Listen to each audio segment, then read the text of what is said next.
Dr. Ferrer, we're live. You may begin. Good evening, everyone, and thank you so much for joining us for tonight's virtual town hall on the post-fire air, soil, and water assessment plan. I'm Barbara Ferrer, Director of the Los Angeles County Department of Public Health, and I'll be serving as your host and your moderator this evening. To start us off, I'd like to read the county's land acknowledgement. The County of Los Angeles recognizes that we occupy land originally and still inhabited and cared for by the Tongva, Tatavian, Serrano, Quiche, and Chumash peoples. We honor and pay respect to their elders and descendants, past, present, and emerging, as they continue their stewardship of these lands and waters. We acknowledge that settler colonization resulted in land seizure, disease, subjugation, slavery, relocation, broken promises, genocide, and multi-generational trauma. This acknowledgement demonstrates our responsibility and commitment to truth, healing, and reconciliation, and to elevating the stories, culture, and community of the original inhabitants of Los Angeles County.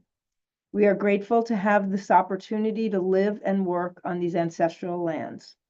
We are dedicated to growing and sustaining relationships with Native peoples and local tribal governments, including, in no particular order, the Fernandeño Tatavian Band of Mission Indians, the Gabrielino Tongva Indians of California Tribal Council, the Gabrielino Tongva San Gabriel Band of Mission Indians, the Gabrielino Band of Mission Indians Quiche Nation, the San Manuel Band of Mission Indians, the San Fernando Band of Mission Indians. To learn more about the First Peoples of Los Angeles County, please visit the Los Angeles City / County Native American Indian Commission website at lanaic.lacounty.gov/. Before we begin, I do want to extend my deepest gratitude to our community members, particularly those who have lost so much. We remain committed to supporting you through this long and challenging recovery. Thanks also to the local leaders, environmental scientists, government and community partners, and health professionals that are working tirelessly to protect the safety and well-being of those living and working in fire-impacted communities.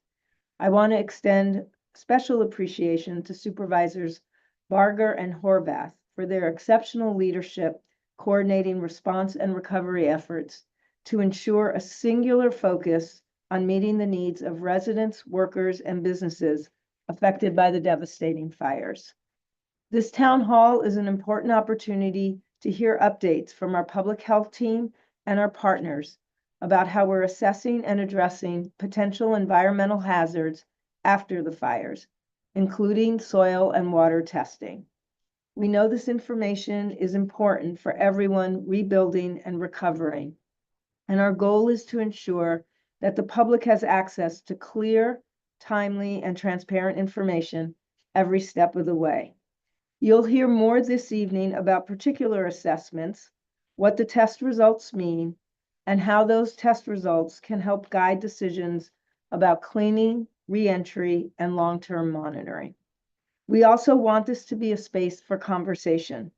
We'll spend a significant amount of time answering questions from you, whether you submitted them in advance, and thank you for everyone who did, or you're typing them into the YouTube, Facebook, or X comment sections during the town hall. Additionally, tonight's town hall is available with live Spanish interpretation at 1-800-805-1150. Para escuchar en español, por favor, llamas al 1-800-805-1150. Our team is monitoring these platforms and will be bringing as many questions as possible into the discussion. And with that, it's now my great pleasure to introduce someone whose leadership has been instrumental in guiding this recovery, Supervisor Catherine Barger, who represents the 5th District on the Los Angeles County Board of Supervisors. Supervisor Barger has been a strong advocate for impacted communities and a tireless leader bringing needed resources and support from across government and private partners to meet the extraordinary demands of a safe recovery. It's our pleasure and privilege and honor to have you with us tonight, Supervisor Barger. Thank you so much. Thank you, Dr. Ferrer, and good evening. I've spent time on the ground in Altadena and in the surrounding neighborhoods most impacted by the recent fires, listening to residents, visiting schools, and engaging directly with parents, educators, and local leaders. An important message has come through loud and clear. There is a deep concern about the potential health effects of the fire, especially what still might linger in the environment, and particularly in the soil. I talked to a woman that lost her home. I asked her if she was going to rebuild. She told me she has a 4-year-old and is concerned about the health risk associated with the fire debris, knowing that her daughter is still developing. She wants to make sure that the area around her is safe. These concerns are absolutely valid. Residents are understandably worried about long-term exposure to toxic materials that may remain after the flames have been extinguished. As a county, we must especially be vigilant when it comes to what community members may come into contact with the places where they live, learn, work, and play. Let me be clear. I hear each and every one of your concerns, and I am committed to making sure you receive honest answers and science-based action. Los Angeles County is committed to transparency, scientific integrity, and public accountability. That means conducting soil testing, providing regular updates, and ensuring that every resident has access to accurate, easy to understand information. This evening, we'll hear from Dr. Adam Love, who is leading the county soil testing initiative in the affected areas, and I want to publicly thank him for the work that he's done. His findings will help shape our response and guide the decisions that we make to protect your health and safety. I also want to emphasize this town hall is not a one-time event. It is part of a long-term sustained commitment to recovery, environmental health, and community support. I am dedicated to securing the resources we need, not just for today, but for the months and years ahead as we rebuild and restore these communities. Tonight is about open dialogue. It's about bringing science, government, and community voices together to chart a clear and hopeful path forward. Our shared mission is to protect public health, restore trust, and build environmental resilience for every resident in every neighborhood. I want to thank you for being here tonight. We welcome your questions and your partnerships. Together, we will ensure that every decision is grounded in science, guided by transparency, and made in the best interest of our communities. With that, I will now turn it back over to Dr. Ferrer so we can continue with this important discussion. Again, thank you all for being here this evening. Thank you so much, Supervisor Barger. And again, we appreciate your leading the way on this deep commitment to transparency and science. We as many people know, we've been holding town halls about every couple of weeks and allowing the folks who are doing the assessments in the field to come and present their findings and be able to hear back from residents about what else they need and what kind of support they want from all of us. It's my pleasure to introduce our next speaker, Jenny Newman, Assistant Executive Officer at the Los Angeles Regional Water Quality Control Board. Ms. Newman will share the final results from the water and the sediment testing, explain the methodology that was used, and help us understand what the data tells us about potential risks and safety. Welcome, Jenny. Thank you, Dr. Ferrer. Hi, everyone. My presentation is going to focus only on our water quality and beach sediment sand monitoring along Santa Monica Bay. We have a separate effort contracting with the Southern Coastal Water Research Project to coordinate surface water monitoring efforts for the whole region, including Palisades and Eaton fire areas. But this presentation is an update on our water quality and beach sand sediment monitoring results because it's the latest news. Can I have the next slide, please? First, I'll talk about our ocean water quality monitoring. We've been working with LA County Department of Public Health to sample water quality.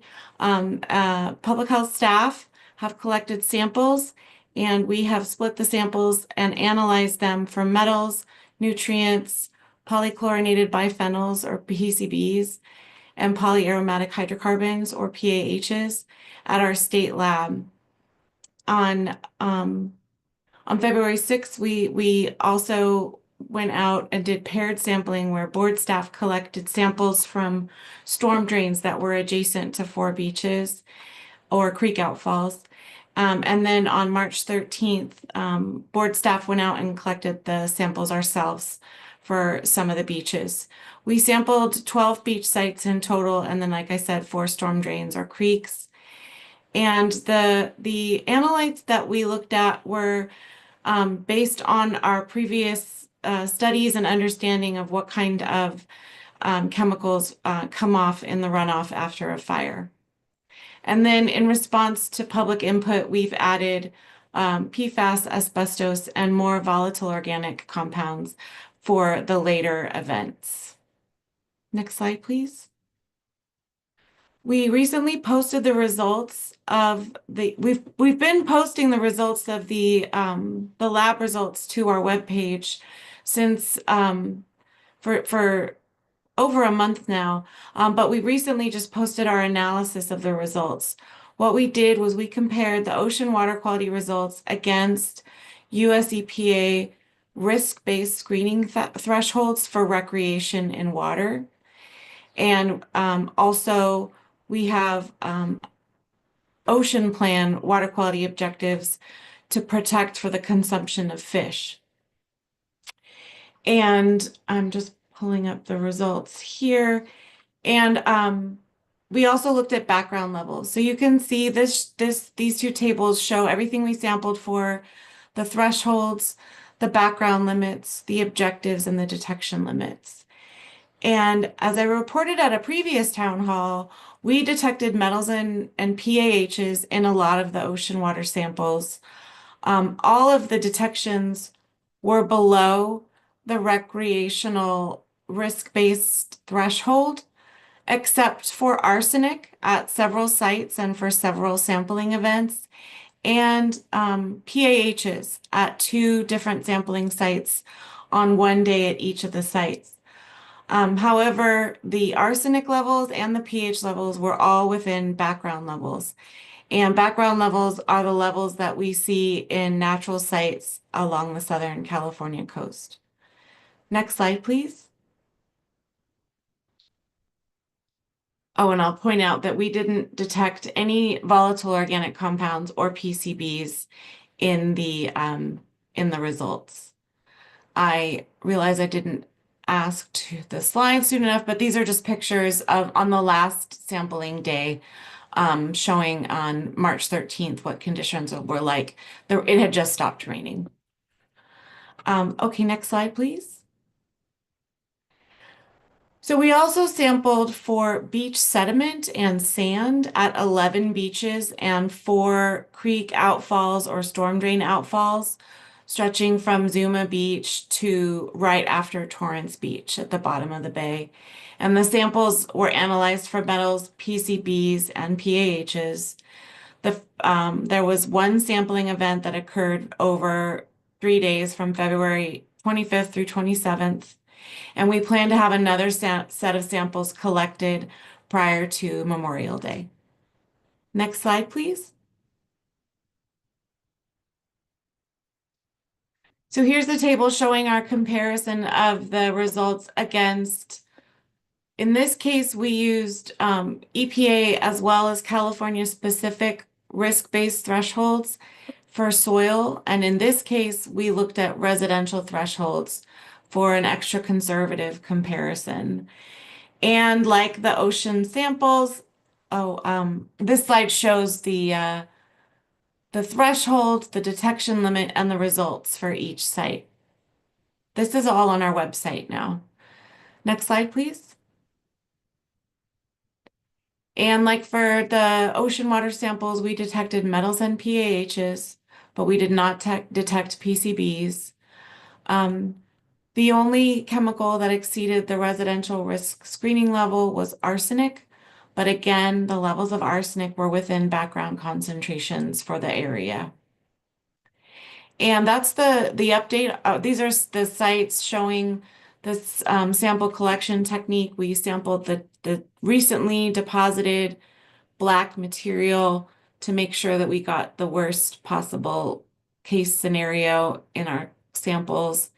And we sampled that, I believe that's Montana storm drain going out onto Santa Monica Beach. And that's a picture of Rat Beach.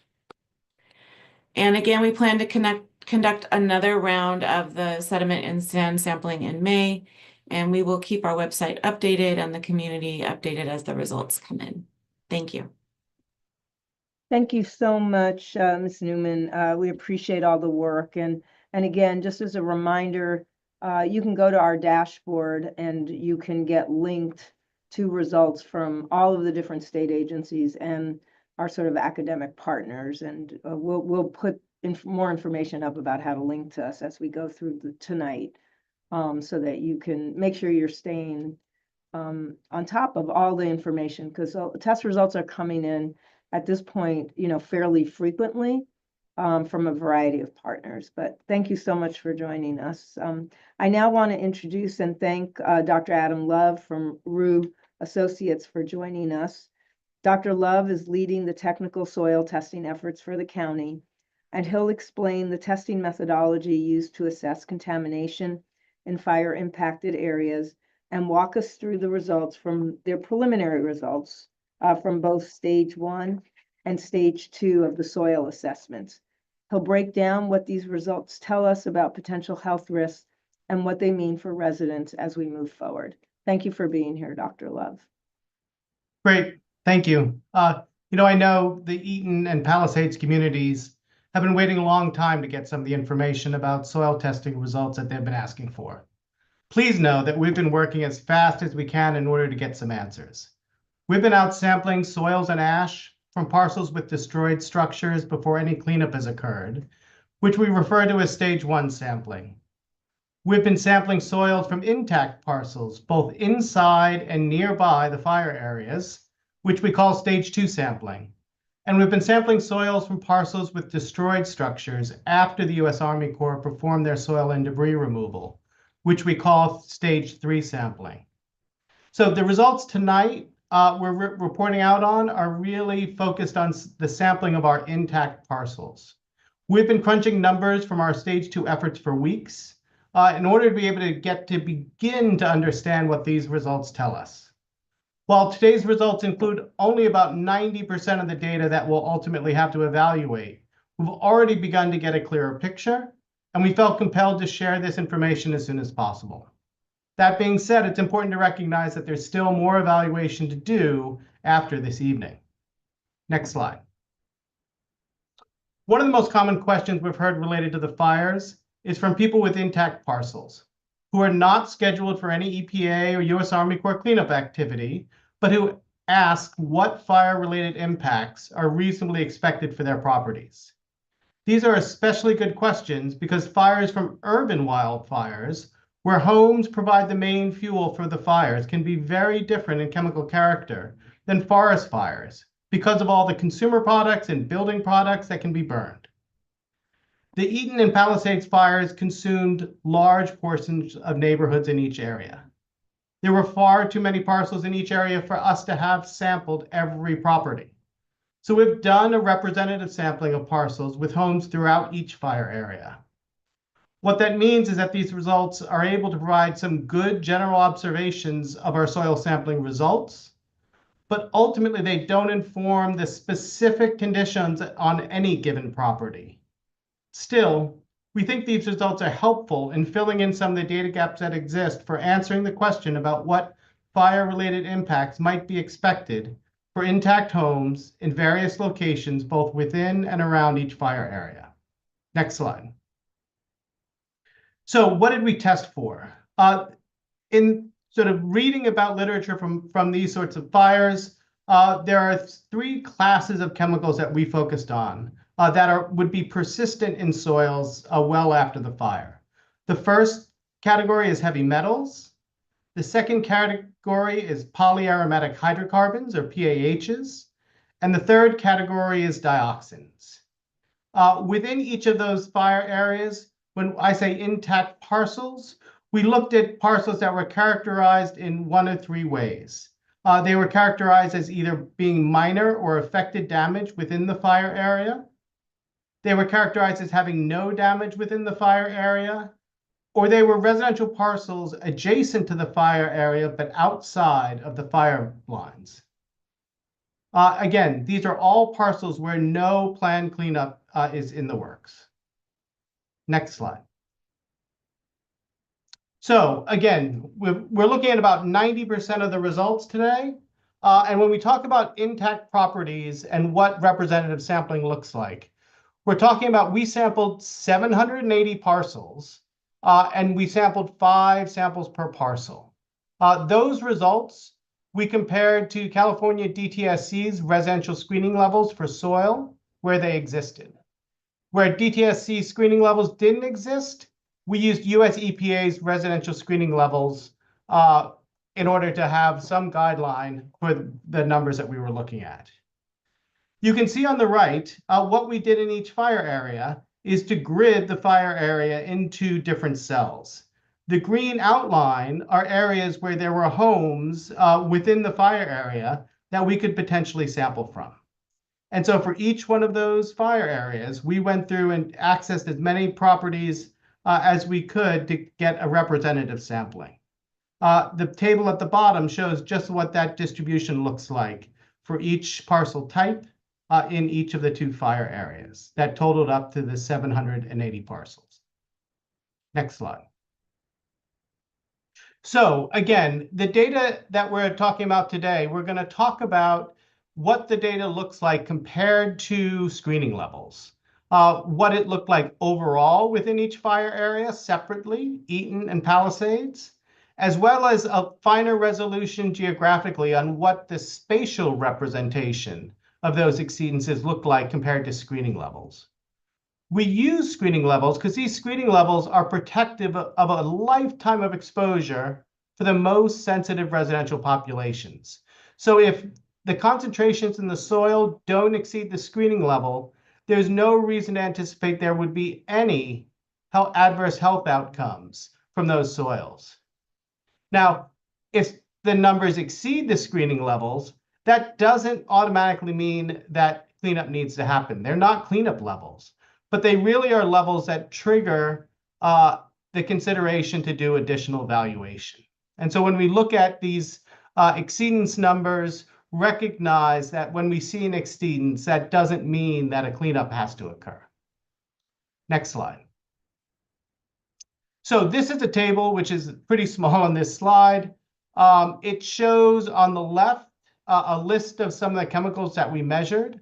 We measured far more chemicals than is listed on the left here. All the ones that are not listed had no exceedances anywhere in either fire zone. These chemicals listed on the left are the only chemicals that had any exceedances of the residential screening levels in either the Eaton or Palisades area. Across the top are the different parcel condition types for which we took samples. The ones on the left of the red box are the ones from the destroyed properties, the ash and the soil samples from destroyed properties. The one on the column on the right of the red box are ambient samples that are well outside of either fire area. What we're focusing on today are the numbers that are in the red box. And those numbers are the percent of samples that we collected that exceeded the residential screening levels. It's really common on residential properties to occasionally get an exceedance of a residential screening level. There's all sorts of things that happen in everyday life that might end up with an area of impact that would exceed a residential screening level, like maybe you set off fireworks in your yard, or maybe somebody dumped used oil in the grass. Those sorts of things would have a single exceedance of a soil sample, but wouldn't necessarily result in a wide area of exceedances. When we look at this data, we see that for most of the chemicals that we analyzed for, there are low percentages of exceedances. That essentially an exceedance is rare when you look across the entire Eaton area. The exception to that is lead. Lead, we see the exceedances for the properties range from sort of 36% to 47%. Now, those percentages may seem high to people, but in an urban area, it's not uncommon to get exceedances that high because there's all sorts of lead sources in an area. It could come from being near a highway. It could come from having a home with lead-based paint. So just that number alone isn't necessarily different than what you might expect in an urban setting. But this is where going and looking one step closer into these exceedances in terms of seeing what the geographic distribution gives some additional insight. What we're going to do is we're going to look at the 4 chemicals that are highlighted with the arrow as to what do they look like when you look at them geographically. Next slide. So in Eaton, the first one we're going to look at is arsenic. Arsenic had fairly low levels of exceedances in the 5 to 10% range. That's not uncommon in California, where arsenic is a natural part of soils, and we often see exceedances just based on natural soils. But we might be more concerned if we saw all those arsenic exceedances occurring specifically in and around some of the fire areas. This map is essentially a map that shows the percent of exceedances in each one of the cells, where the lighter colors mean a low percentage of exceedances, the darker colors means a higher percentage of exceedances. And you can see throughout the Eaton fire area, the exceedance of arsenic is pretty low and pretty uniformly distributed across the area. That doesn't suggest that the arsenic exceedances are specifically related to anything that's associated with the fire itself. Next slide. The lead tells a little bit of a different story. As I said, the overall percentages of lead in the 30 or 40% range wouldn't necessarily be surprising in an urban setting. But what we see here are levels of exceedances downwind of where the main burn area is, to the sort of lower left of the figure, where we see the percentages of lead in those samples that are 70% up to 80% of the soil samples exceeded the screening levels for lead. So the idea that we're having that level of exceedances and that area that we see with the darkest colors is immediately downwind of where the largest burn area was in the Eaton area suggests that there at least might be some contribution to those exceedances from the fire itself and the fire smoke. Again, we also know that the Eaton area has a housing stock that has an older housing stock with lead-based paint. And so the homes that burned in that area would have generated smoke that had lead in the smoke. And we know that that occurred because the air monitors around the forest fire in the days, or in the wildfire in the days afterwards, had elevated levels of lead detected in the air quality. Next slide. Benzoate pyrene is one of the polyaromatic hydrocarbons, or PAHs.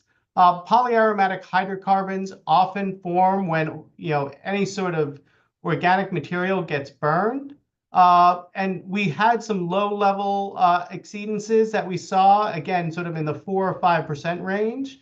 But again, just like arsenic, those seem to be low-level and fairly evenly distributed. So benzoate pyrene does not look like something that was specifically associated with the fires itself. Next slide. And dioxins. Dioxins is another organic chemical that can form during high-temperature combustions. And again, just like the PAHs, we don't see anything that looks specifically like dioxin formation as a result of the fires itself, or at least dioxin deposition in soils as a result of the fires themselves. Next slide. So, having looked at the data from what we collected, the assessment revealed that there's a higher percentage of soil samples in intact parcels that have lead levels above the health-based screening levels downwind of the Eaton fire. Again, that's consistent with the known age of the housing stock in Altadena and the potential for lead-based paint. It's also consistent with the reports of elevated lead in the air samples collected in the days immediately following the fire. But outside of lead, soil impacts from other potentially fire-related chemicals weren't observed. Dr. Love, do you want to just clarify what's downwind of the Eaton fire? So downwind, if we want to go back to the map for lead, which is 3 back. There we go.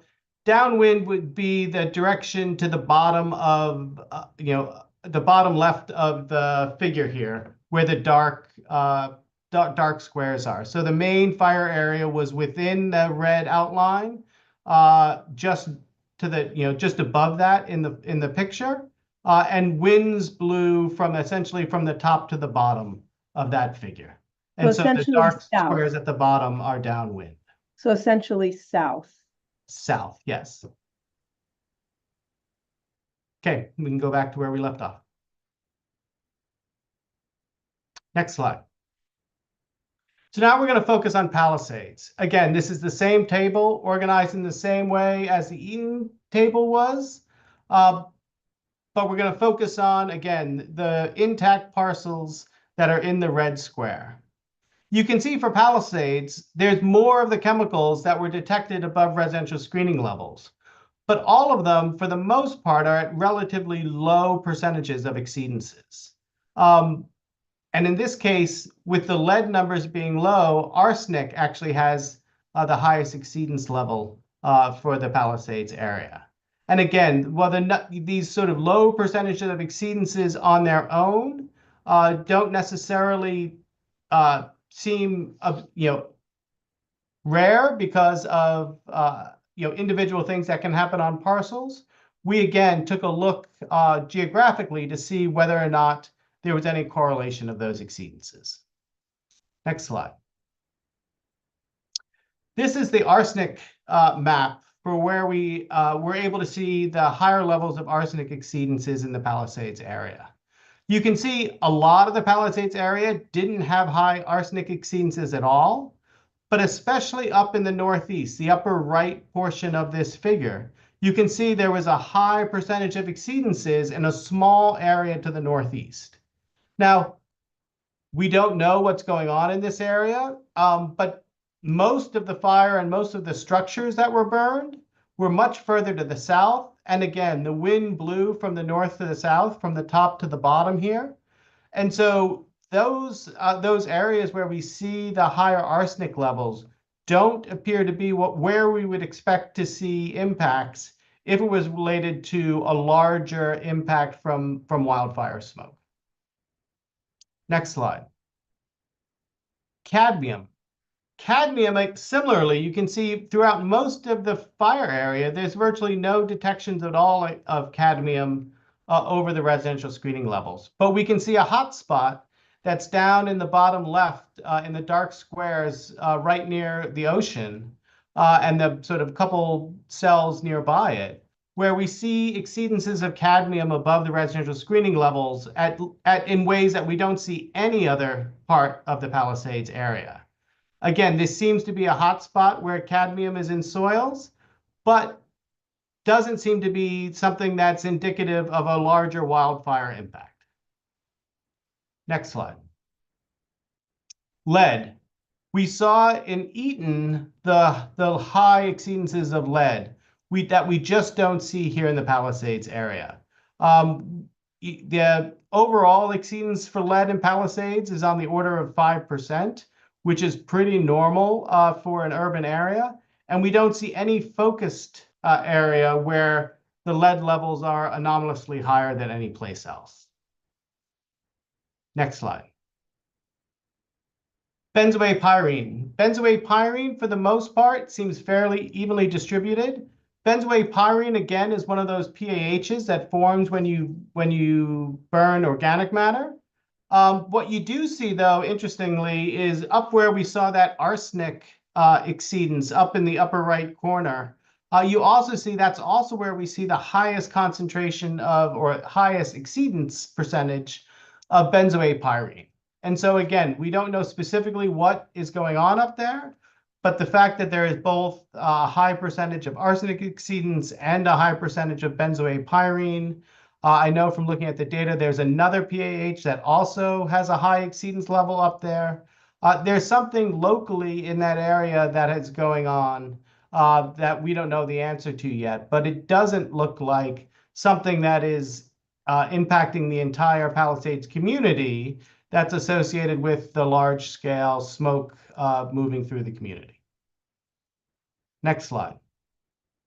So with Palisades, we see clear differences between what was observed in Eaton and what was observed in Palisades, both in terms of the chemical types and the pattern of the exceedances and the soils. Widespread contamination from fire-related chemicals is not evident, but we did see isolated areas with both heavy metals and pH concentrations above residential screening levels. We don't know what the source of those exceedances is from, but the pattern of these exceedances is not consistent with the type of community-wide impacts from fire-related smoke plumes that was really the focus of the investigation. Next slide. So, given what we've learned about Eaton and Palisades, what are our recommendations for now? Well, this assessment provides, again, a representative analysis of soil conditions for the intact parcels near these fires. Again, individual parcels may have unique factors that result in differences compared to what these results represent. The reported results are not intended to imply cleanup is necessary, but they are intended to identify areas where that potentially require additional evaluation. People concerned about their specific property can consult with an environmental professional about evaluating their property, and community members are encouraged to take appropriate precautions. If your home is in one of the areas where these soil exceedances of screening thresholds have been observed, and in addition, you should refer to the LA County Department of Public Health FAQs for best practices to minimize exposure to these potential hazards. Thank you. Thank you so much, Dr. Love. And just to build on the recommendations from Dr. Love, from their assessment, I'm going to turn this over to Dr. Quick, who's here with us at the Department of Public Health. As many of you know, because Dr. Quick's been on many of our town halls, she's the Chief Medical Advisor with the LA County Department of Public Health. She's going to actually talk about some more detailed information about a public health response and some recommendations that we're making about some next steps, some very specific next steps. But I'll turn it over to you, Dr. Quick, and welcome. Thank you and good evening, everyone. I am Nicole Quick, the Chief Medical Advisor with the Los Angeles County Department of Public Health. First of all, I want to thank you all for joining us tonight and for staying informed and engaged as we continue to respond to the public health impacts of the recent wildfires. We understand that the results from Dr. Love's preliminary soil study may raise concerns, particularly for residents in and around the Eaton and Palisade fire areas. The findings show two unanticipated patterns that require additional assessment. In the Eaton fire area, lead levels above health-based screening thresholds were found in a higher number of soil samples from parcels with intact homes downwind of the fire. This is consistent with previous air monitoring and may be linked to older homes with lead-based paint that burned during the Eaton fire. In the Palisades area, isolated hotspots of heavy metals and PAHs were detected, though there is no evidence of widespread contamination. Out of abundance of caution, we're requesting state and federal partners to conduct further assessment of the Palisades hotspots.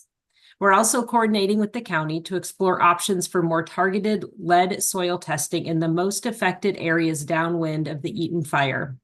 These steps reflect our commitment to protecting your health and will continue to provide updates and resources to support residents moving forward. We're making these requests because lead is a dangerous neurotoxin, and even low levels in the body, especially in children, can cause long-lasting harm. Wildfires can stir up lead that's been trapped in older building materials, paint, pipes, or surrounding soil. When those materials burn or when ash and dust are disturbed, lead particles can become airborne or settle on surfaces where children play and people live their daily lives. All right, if we can go to the next slide, please. Now I'm going to talk about why this matters so much. In young children, lead exposure can cause developmental delays, learning difficulties, behavioral problems, and lower IQ. These effects can be permanent, and often there are no obvious symptoms until damage has already occurred. In pregnant women, lead exposure can affect both the mother and the developing baby, increasing the risk of miscarriage, premature birth, low birth weight, and developmental issues. In adult, high lead levels can cause high blood pressure, kidney damage, mood disorders, and problems with memory and concentration. And because symptoms aren't always immediate or visible, testing is essential to understand whether someone has been exposed. Next slide, please. So far, the testing that has been done the test results have been reassuring. As of today, every person tested, both children and adults, has had blood lead levels below the CDC's reference level of 3.5 micrograms per deciliter. To put that into perspective, the CDC uses this number not because it's a danger line, but as a signal to identify people with the higher levels of lead in their blood compared to the general population. It is a conservative benchmark that helps us act early and prevent harm, but it is not a line between safe and unsafe. In fact, public health guidance is clear. No amount of lead is considered safe, especially for young children. That's why these results are encouraging. They tell us that so far, we're not seeing evidence of elevated lead exposure from wildfire-related contamination among those who've been tested.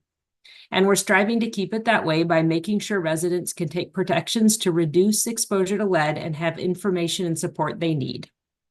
Next slide, please. In order to get tested for lead, there are a few different options available. You can ask your doctor directly. Lead testing is covered by most insurance plans, including Medi-Cal.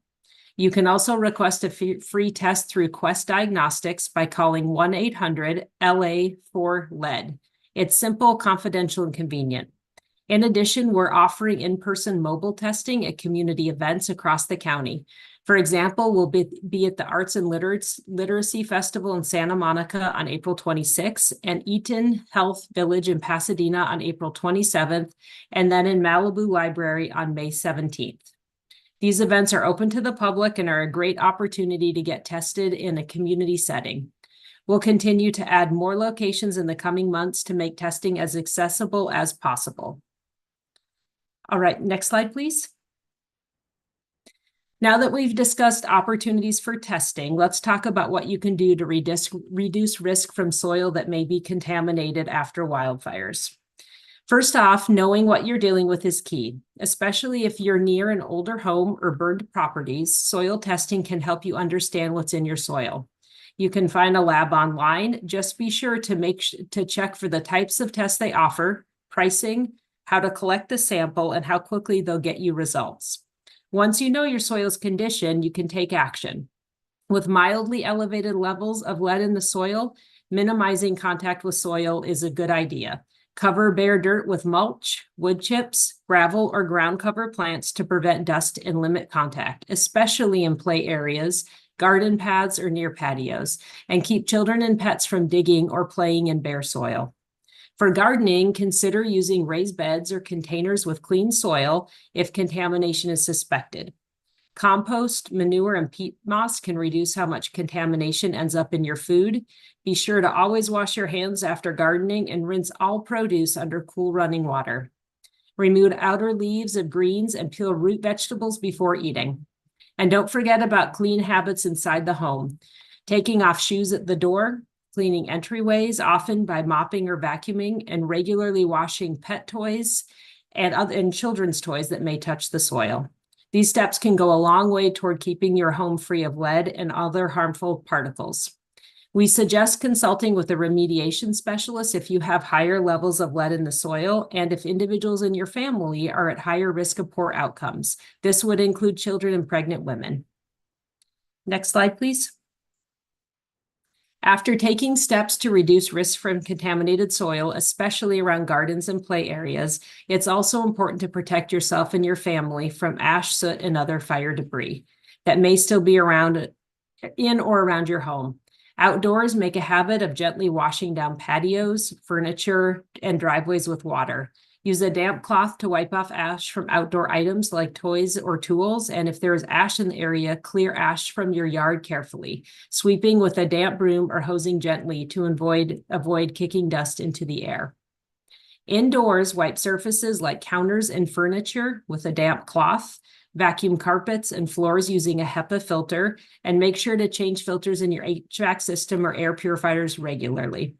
Keep doors and windows closed during smoky or dusty conditions and open them once the air quality improves. These steps help create a safer, cleaner environment both inside and out as communities continue to recover from the wildfire impacts. Next slide, please. As we close out these recovery tips, we want to make sure you know support is available and you are not alone in this process. Los Angeles County Public Health is working hand in hand with partners across Public Works, Department of Economic Opportunity, and federal agencies like the U.S. Army Corps of Engineers to help communities recover after the wildfires. Whether you're rebuilding your home, cleaning debris, navigating unemployment or legal challenges, or trying to keep your small business going, there are services, hotlines, and dedicated teams ready to help. So please reach out if you need support. And with that, I'll turn it back to Dr. Ferrer. Yeah, thank you so much. I want to thank all of our presenters for being with us tonight. I appreciate their wise counsel and their transparency and willingness to come forward and share important results with everyone tonight. We're now going to move into answering your questions. I'm grateful that we're also joined by Catherine Boston, who's the principal scientist and risk assessor at Rue Associates. Catherine brings deep technical expertise in environmental risk, and she'll be on hand to also help answer community questions and provide some additional detail around about the testing results. So I'm just going to open. I'm going to encourage people to keep sending us your questions.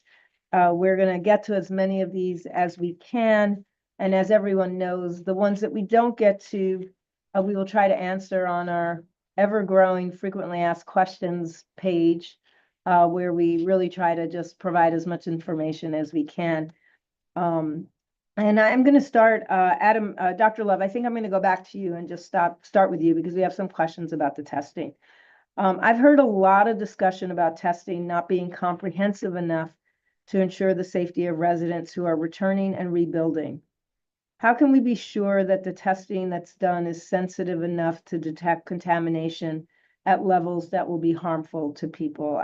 This is an excellent question. I think it's top of mind for so many. Yeah, I mean, again, we compared our results to the residential screening levels. And as I said earlier, those residential screening levels are levels for which it is protective, even with a lifetime of exposure. So as long as you're able to measure the chemicals at concentrations that are at or below those screening levels, and that should be an appropriate level of sensitivity to know whether or not the concentrations on your property require any additional evaluation. Yeah, thanks so much for that. I'm just going to stay with you for a few minutes, Dr. Love. We have a couple of questions that came in. I know that Caltech announced some results from some windowsill sample tests that they did, and it showed in some of the houses, not all of the houses, but it showed that there were places where the lead levels exceeded, doubling or tripling the EPA required standard. I think folks have a couple of questions on this. One question is, what do these results mean, and what should residents be doing? And is there further testing that ought to be done? So the Caltech results regarding the sort of dust wipes, it's hard to compare to the soil numbers directly. They're sort of a little bit of apples and oranges. And lead dust, as we talked about earlier, it can come from a number of sources. It can come from living near a highway. It can come from lead-based paint dust in your home and things like that. So it's hard to interpret those numbers just in the sort of context of wildfire smoke, because there's other potential contributing sources as well. But obviously we know that there was lead in the wildfire smoke, and so that may be a contributing factor as well. Caltech also today talked about some of the soil samplings that they took. And their soil sampling results, while far fewer number of samples, were consistent with the results that we got in terms of the number of samples that exceeded the California screening level. And they also compared it to EPA's soil screening level for lead. And our numbers were very similar to the numbers that they reported.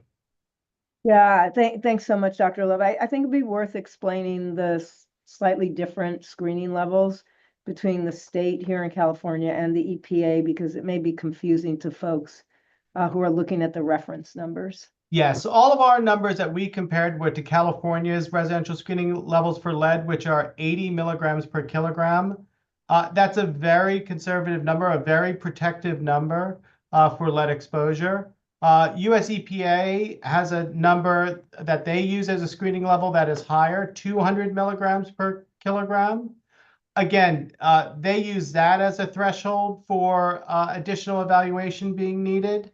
And so it just reflects a difference in California wanting to be more protective and trigger additional evaluations at a sort of lower concentration than what EPA would necessarily trigger this sort of interest in doing more evaluation.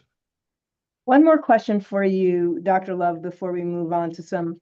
We have many questions about water as well, so I'm going to try to toggle back and forth a little bit. But what are the toxins of concern for public and resident health that we should be testing for in our soil once the debris is removed? And again, a reminder, you're doing stage 3, which will be doing some testing, but it might be helpful to tell folks what you're testing for. Right. So, I mean, as I said at the beginning, we are focused on really the main chemicals that are associated with wildfires. We're testing for heavy metals, we're testing for polyaromatic hydrocarbons or PAHs, and we're testing for dioxins. Those are the primary categories. While of course there's all sorts of other things you could look for, those are the chemicals that are most associated with wildfires. Thank you so much. I'm going to move over now to Ms. Newman. Jenny, we have a lot of questions. I'm going to try to see if I can combine a few. One question is, are you planning to test other beaches or coastal areas outside of Santa Monica Bay that might also be affected by the fires? Yes, and it depends on this coordinated effort we're doing across the whole region to determine exactly where those are going to be. But I do know right now we've identified a need in the lower LA River, San Gabriel River area, because those rivers drain the Eaton fire area. Thank you so much for that. I think this is an important question. If one of our participants noted that you've done testing over time. They're wondering if you've seen pollution levels go up since you started testing, or are things getting better?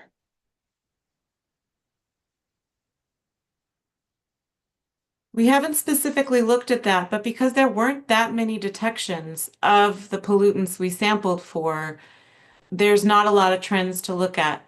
But of the chemicals that we did detect consistently, those were the metals, but that were below any health threshold.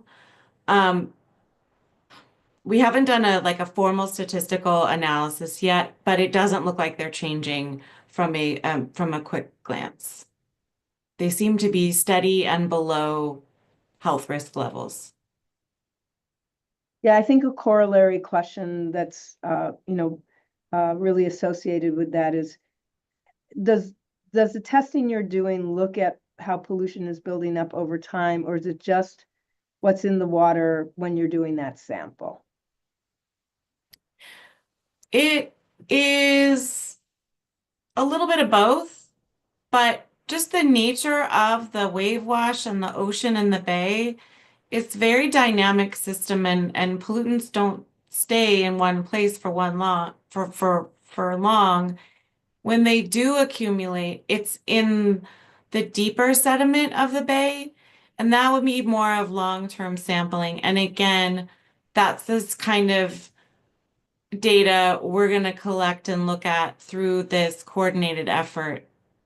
But we will be getting data from like the deeper parts of Santa Monica Bay sediment, which would show us any sort of accumulation of pollutants over time.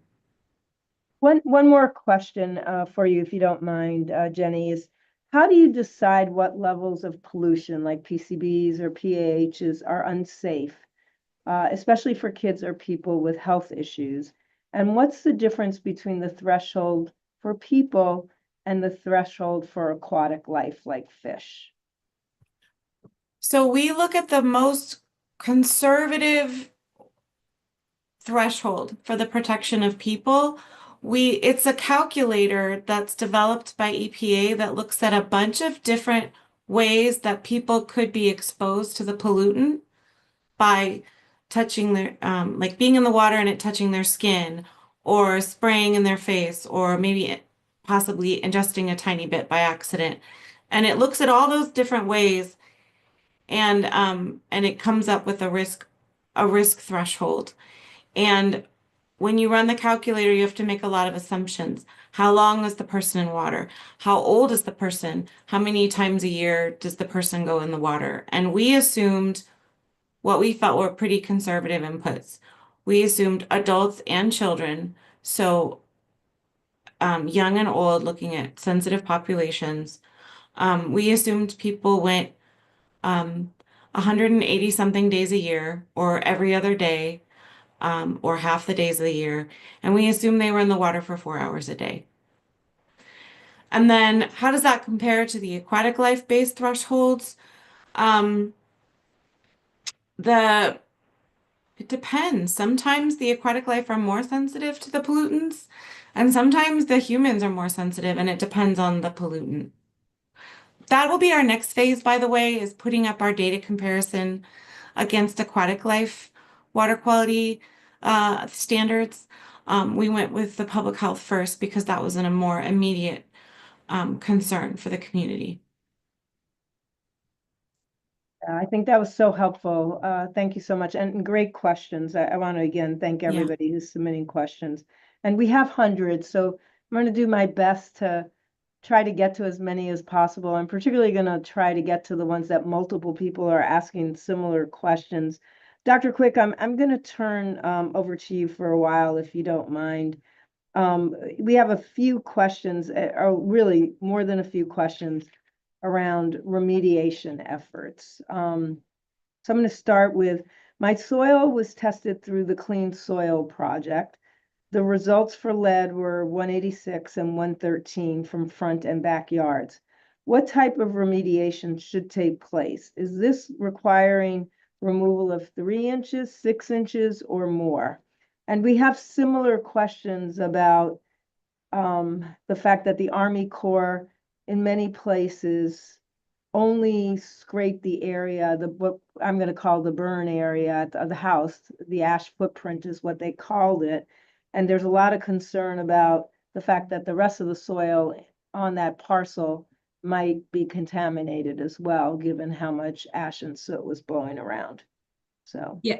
These are great questions. And I think the first thing to just note that each individual property is going to be a unique situation. And so some of the guidance for folks is if if you have gotten soil results back, or you choose to get soil results back, sometimes bringing in an expert is going to be the next best step to do, so that they can help talk about what remediation will look like. Particularly if you're in a parcel that's been destroyed and you've gone through the phase 2 cleaning, there's going to be construction and things that take place on your property. Maybe that you're going to be putting down patios over areas, driveways, grass on there. Those are all things that need to be taken into account when deciding what potential remediation would have to take place there. There certainly are things to be done if your property is an intact property and you have found lead levels on there. Some of those were things that we mentioned before about covering areas with mulch, ground cover, grass, and so forth, but it's really going to depend on the individual circumstance. So we'd really urge folks to get in touch with experts on the specific remediation questions, but also to refer to the guidance we've put out there. If you're in an intact area and you are concerned about lead or have levels suggesting an elevation, taking those precautions related to frequent cleaning, particularly keeping pets and animals out of soil, frequent washing toys, certainly washing hands after gardening are steps we want folks to take now while further investigation is taking place or remediation questions. Thanks so much. Dr. Quick, if you don't mind, I'm going to stay with you for a couple of other questions. For those of us whose properties were a block from burned homes, we have concerns about lead and toxins in our soil. Is it dangerous for us to dig and disturb the soil by weeding? Yeah, great question. If you have known contamination or suspected contamination, taking opportunities to not disturb soil is probably warranted. That being said, we do have good guidance out there specifically on gardening. Sometimes putting in a raised gardening bed is advisable. There, once again, adding that mulch or manure or a ground cover to your soil can improve the soil health, even if there is contamination in there. I want to also take this opportunity to talk a bit about produce grown and fruit trees, because I think we've got a number of questions on that as well. So let me just cover it. In general, fruit trees and trees that are even if unknown contamination or known contamination, generally the fruit from trees is safe to consume. Not a lot of uptake through the actual plant into the fruit, but we would ask folks to wash off anything you're consuming before. Removing outer layers of produce like a lettuce head that you're growing in your garden can help reduce exposure as well. For folks that are gardening, washing hands afterwards is essential. So essentially, a lot of the potential exposure to this is getting the lead on your hands and then hands into mouth, which is why kids are particularly susceptible to this. So if you are out gardening and weeding, washing your hands after is going to go a long ways to reducing any potential risk associated with lead. Yeah, thanks so much. Dr. Love, if you don't mind, I'm going to try to go back to you as well. There are a couple of, I just think, simple questions that would be helpful for us to address. I mean, we talked about this earlier. There's a lot of questions, Dr. Love, about what is the South Sure. area? What neighborhood is that? And is there any way that we can overlay a map on the grid that makes it easier for people to understand if their properties fall into one of the areas where we're urging people to think about taking some extra precautions because of the sampling that was done? Yeah, I mean, our sampling, when we were sampling outside of the burn area, we only went about a mile or so outside of the burn area. So south of the Eaton fire, south of Altadena, the sort of areas where we found the highest levels were really around the Normandy Heights neighborhood. We did not sample all the way down into Pasadena. And so, but the areas where we found the highest percentage of exceedances was that area in between that's referred to as Normandy Heights. Yeah. I think there's a couple of other questions, just on now going over to the Palisades area. They're wondering, with the alphabet streets, the ones in that upper northeast corner, I don't know if you know which are the, what was in that northeast corner there. But there are a set of streets called the alphabet streets there. What's the question? Oh, were the alphabet streets the ones that were in the upper northeast corner of the map that you showed on the Palisades. Oh, I would have to go back and specifically look on, you know, the specific locations of where Yeah. we found those exceedance. Is it possible, do you think, in the next few days for us to put some kind of map overlay on this? Because we have a lot of questions about that. Yeah, I mean, I think first, I think the slide deck is going to be made available, but what we've talked about is trying to take the grid that we've created and incorporate that as a layer onto the county's GIS site so Okay. that all of that information can be sort of seen together.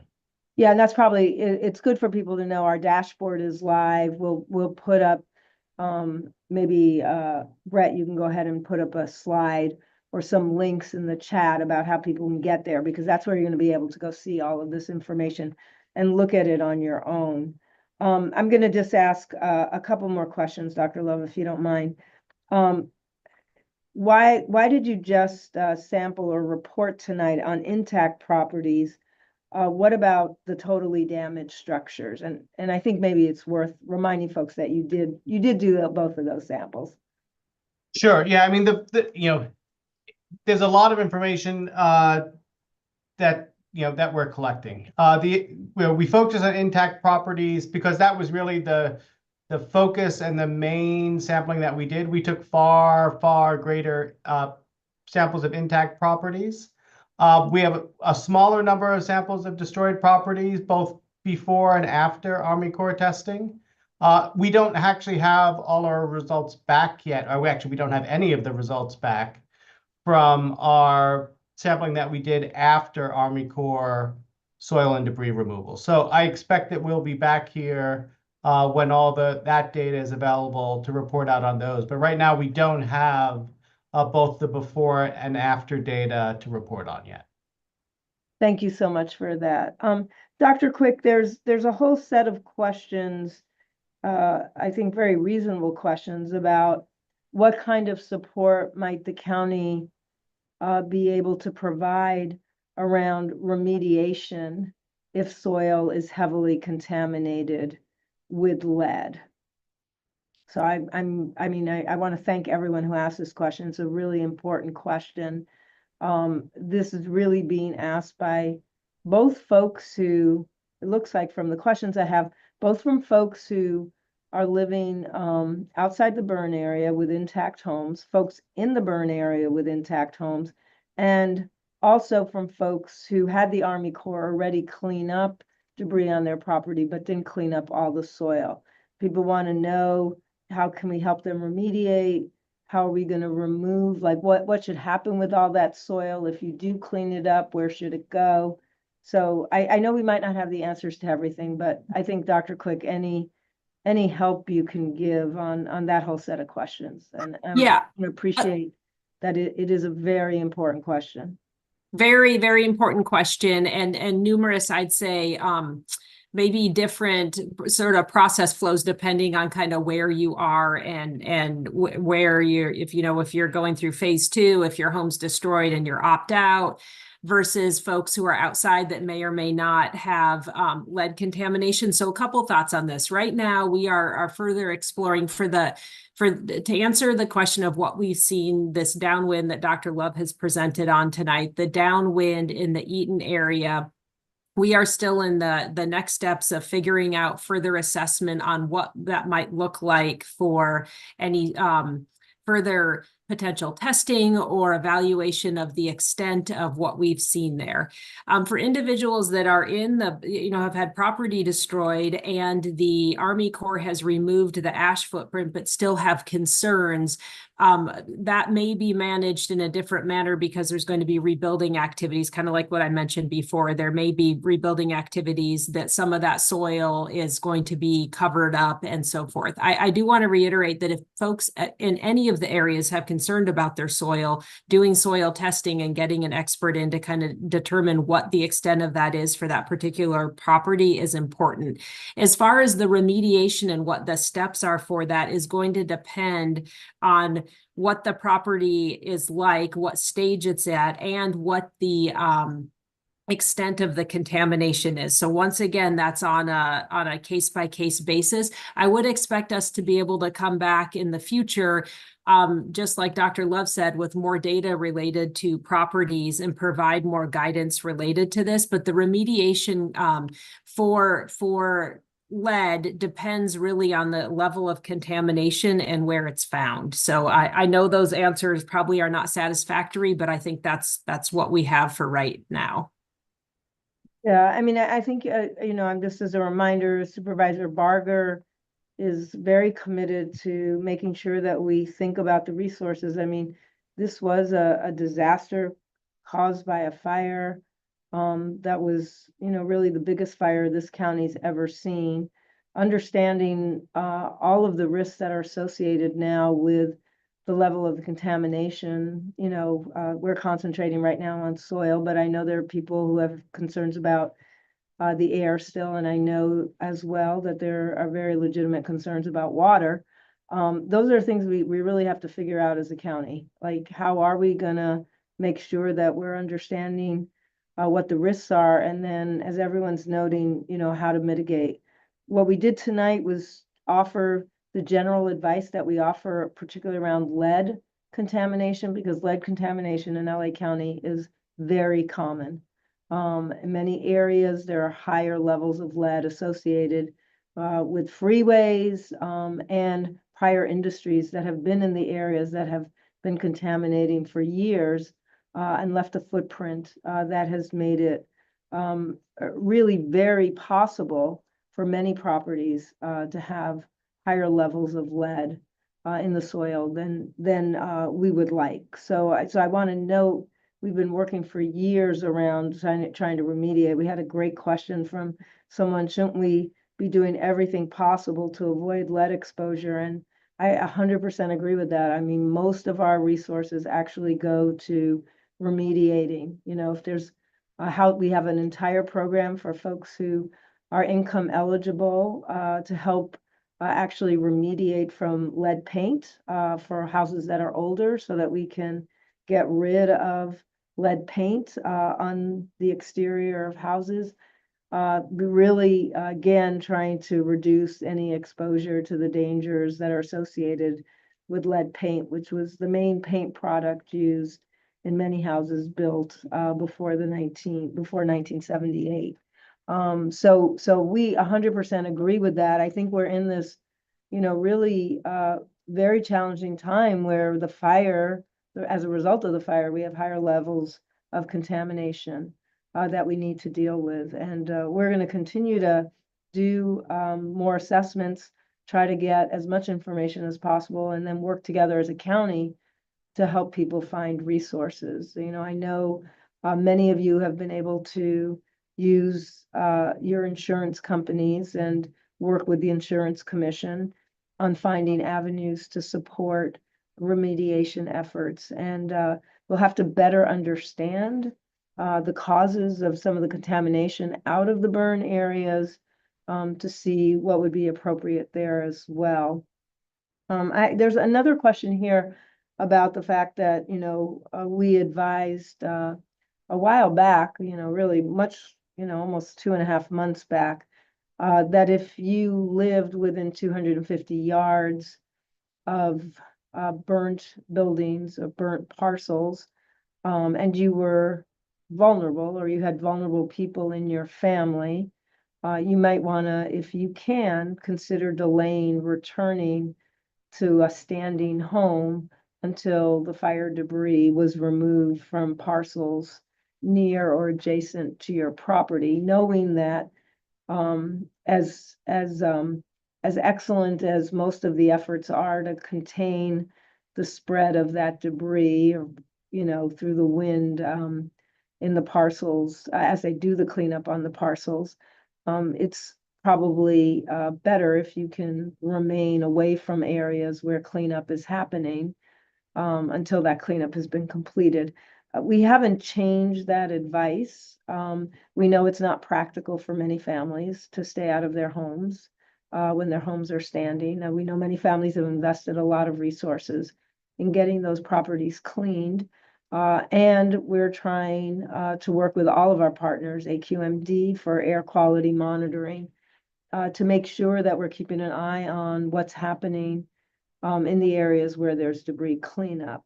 That being said, you know, that's every family needs to make that decision for themselves about the risks associated with the debris that's, you know, there's still massive amounts of debris in many places across the county that is getting cleaned up regularly, but still creates risk. I'm going to go back. Jenny, I have a couple more questions for you, if you don't mind, around tracing the sources where pollution is coming from for the water. There are folks that are concerned that we should have a better understanding further upstream besides what you're actually finding in the ocean. I don't know if you want to try to address that. So in addition to the sampling that I just reported on, we have a lot of sampling going on throughout the region, including sampling by the cities according to a permit we give them for their storm drain system. And that data from the city's storm drains can help us get an idea of which, you know, if there's any hot spots or how and where the pollutants might be moving throughout the region.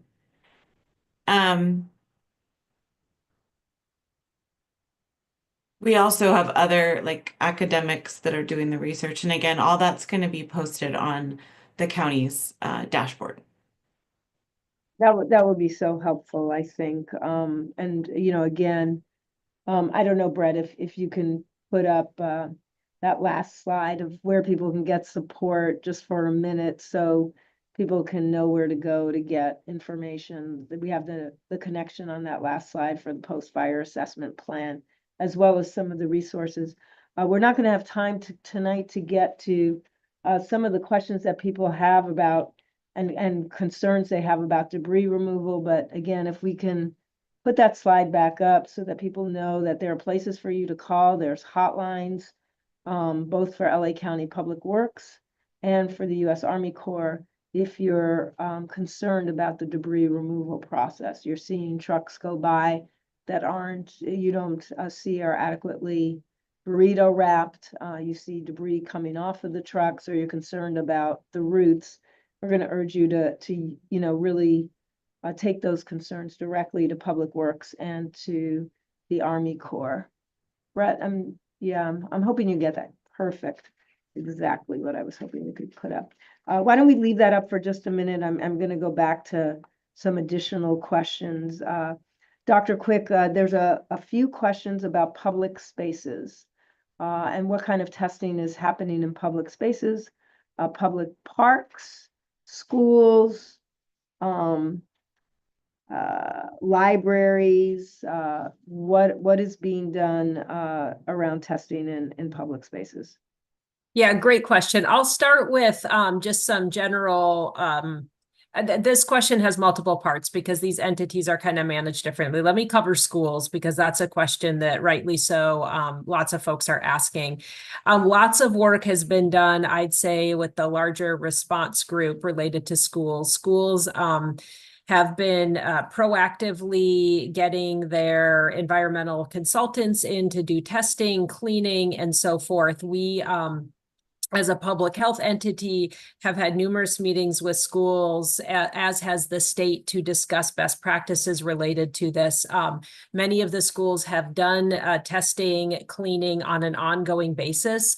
So as far as schools are concerned, I think one thing to do is for individuals concerned about a given school is to reach out to to that school and find out what they've done as far as cleaning and monitoring and so forth. We've tried as a larger group, including sort of experts across the board from state and other agencies, is to provide school with as much guidance as possible on how they can minimize the risk, with the understanding that getting kids back into their learning environments is super important.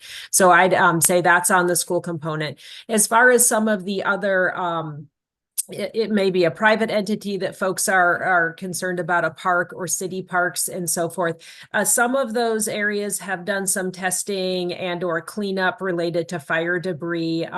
Certainly we've put out guidance related to what needs to be done in those sort of spaces related to fire debris as well. Given buildings, if they're run by a public entity, there's guidance out there on best cleaning practices and so forth. So I'd really urge people, for the individual place that they're concerned about, maybe reaching out, but there is guidance out there from us on all of these. I do think that for specific questions related to like safety of school programs, park programs related to kids and so forth, very reasonable for folks to reach out to whoever's running those programs to find out what those individual places have done as far as cleaning and testing related to that. But we are aware that quite a lot has been done.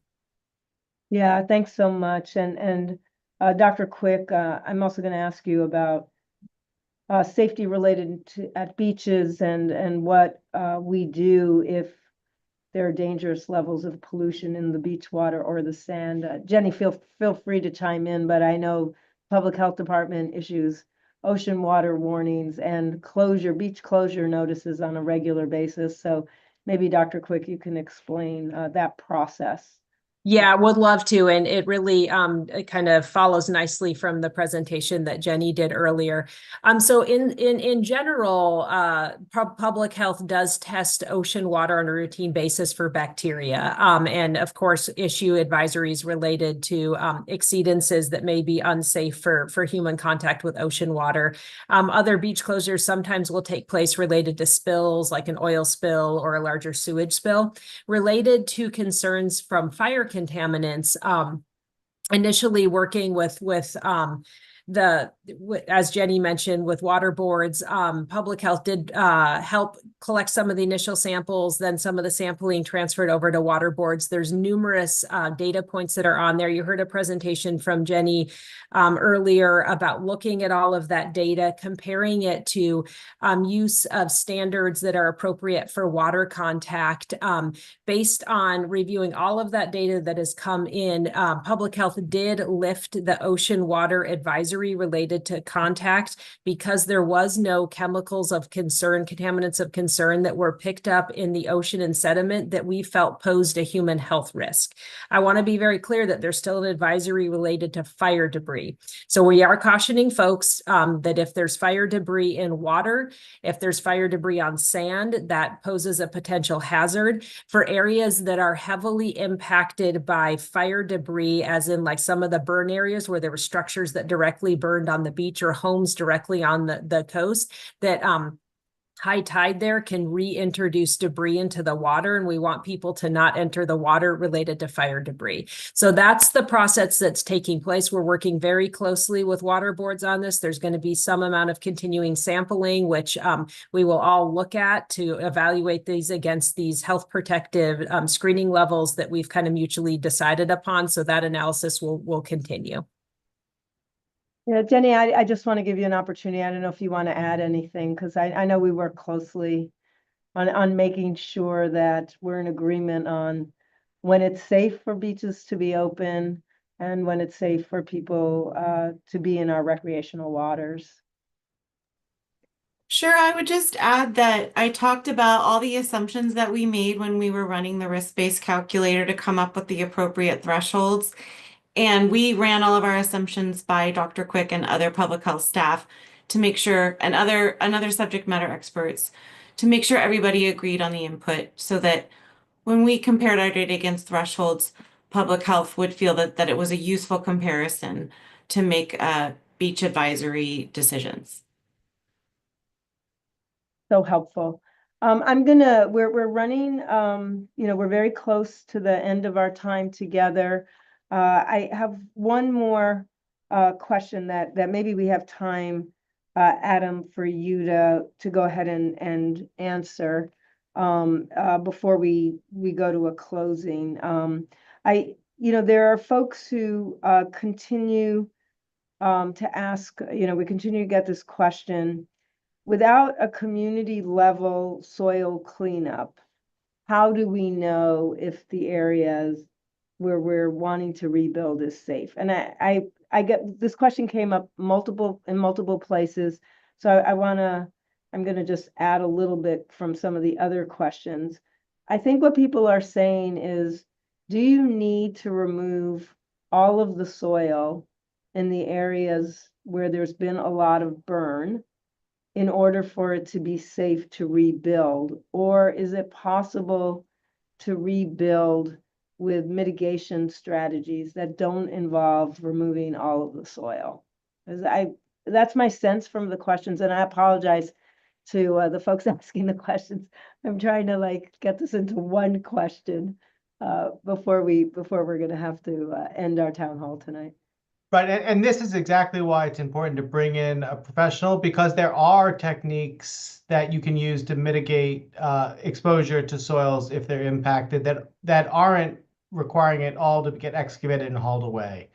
Dr. Quick had mentioned some of those in terms of putting mulch and things like that on top, or hardscaping on top of it and things like that. And so there's a whole range of things that are possible that don't require you just to dig up and haul away all the soil. Thank you. That's so helpful. I'm going to give all of our presenters, our panelists, an opportunity to just give some closing comments, and then we'll go ahead and say goodnight. But I'll start with you, Dr. Love, because you're here. Great. Yeah, I mean, hopefully today helped provide some of the information. I know people were sort of desperate to understand, and helps sort of narrow what's out there in terms of the potential impacts from wildfire risks. There's going to be more information to come. There's going to be more evaluations as well. Again, this was really just meant to be getting as much information as quickly as possible to the community, even if it feels a little raw and unprocessed. We thought it was better to let people know what we're seeing than to necessarily feel like we had all the answers. So hopefully folks feel better informed today. Yeah, thanks so much. And Jenny, any closing words of wisdom? You've been so helpful tonight. Thank you so much. I would just like to let everyone know that we're going to keep monitoring as necessary to make sure that we're tracking if any conditions change. And we are taking input from scientific community and other people in the community about what constituents to monitor for. And we will keep adapting and making sure that we're collecting the most useful data and analyzing it the right way. And then I presented entirely on our beach water quality sampling. So as the results from the other coordinated monitoring efforts across the region come in, we'll be posting those to our website too and linking that up to the county's dashboard. Yeah, thank you so much. And I'm sure, Jenny, you're going to be back talking with folks, because it's so helpful to have you here being able to answer people's questions. So Dr. Sure. Quick. Yeah, I just want to reiterate, because I think it was, as Dr. Ferrer, you pointed out, a super important point that one listener highlighted as far as the prevention piece. And absolutely, we agree that prevention is key here, which is why we're trying to bring this data as soon as it comes out, and really definitely prefer to limit the amount of exposure to lead. And that's why we provided some of these things that folks can do at home right now while this gets further sort of fleshed out and explored, and or if individuals are able to test and kind of go down that route. But just really urge people to take a look at the guidance there and try to limit exposure, particularly for those most vulnerable folks, which would be like pregnant women and children. Yeah, and I want to just thank everybody for being on with us tonight. I know there's frustration with the fact that, we can't fix everything as quickly as possible. I do want to say, please continue to come to our website. We also have a way for you to ask us questions. You can send us in your questions and we'll go ahead and try to answer that. But mostly, I'm going to encourage people to stay in touch with us, because, we hear you loud and clear about the need for more resources to help understand what's going on in your property. And we're going to work with our county family and our state and federal partners to just figure out how we can be as helpful as possible. I know for many of you, it's really overwhelming right now with all of the issues that you're facing around rebuilding and recovery. We want to be as helpful as possible, but again, there's no really easy answers to some of the questions you're asking. And unfortunately, it's going to take us time to figure out how we can get resources to those people that are going to need them the most. But thank you for joining us tonight. Look for another town hall in a couple of weeks, and in between these town halls, please go to our website where you can go ahead and send us your questions, and we can try to be as helpful as possible. So appreciate everyone. Want to again thank Supervisor Barger and her team for joining us tonight.